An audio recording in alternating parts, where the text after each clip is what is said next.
तुलसा जी की कथा। तुलसा पूर्व जन्म में एक लड़की थी जिसका नाम वृंदा था। राक्षस कुल में जन्मी यह बच्ची विष्णु की भक्त थी। यह बड़ी हुई तब इसका विवाह राक्षस कुल में जलंधर नाम के राक्षस से हुआ जो समुद्र द्वारा उत्पन्न हुआ था। वृंदा बड़ी ही पवित्रता स्त्री थी, सदा अपने पति की सेवा करती थी। एक बार देवताओं और दानवों में युद्ध हुआ।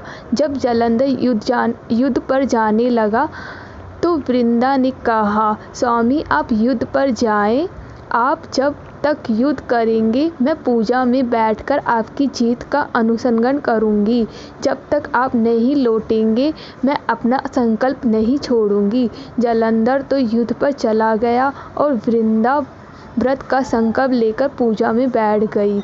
उसके व्रत के प्रभाव से देवता भी जलंधर को ना हरा सके। सारे देवता जब हारने लगे तो विष्णु जी के पास पहुँचे और सभी ने भगवान से प्रार्थना की। भगवान बोले, वृंदा मेरी भक्त है, मैं उससे छल नहीं कर सकता। इस पर देवता बोले कि भगवान दूसरा कोई उपाय हो तो बताएं, लेकिन हमारी मदद जरूर करें। इस पर भगवान विष्णु ने जलंधर का रूप धारण किया और वृंदा के महल पहुंच गए। वृंदा ने जैसे ही अपने पति को देखा तो तुरंत पूजा से उठकर आ गई और उनके चरण छू लिए। इस पर वृंदा का संकल्प टूटा।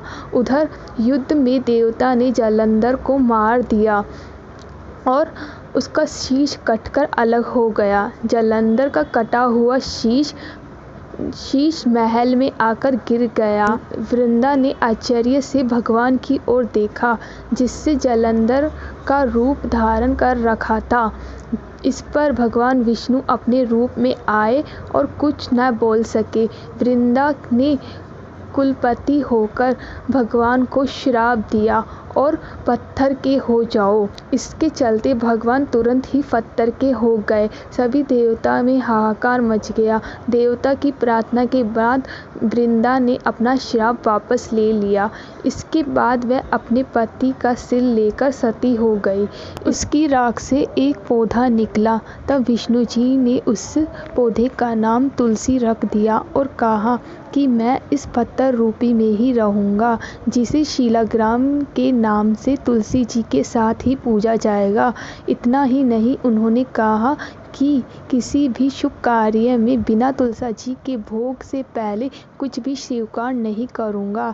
तभी से तुलसा जी की पूजा होने लगी। कार्तिक मास में तुलसा जी का विवाह शालिग्राम जी के साथ किया जाता है। साथ ही देवउठनी एकादशी के दिन तुलसा विवाह के रूप में मनाया जाता है।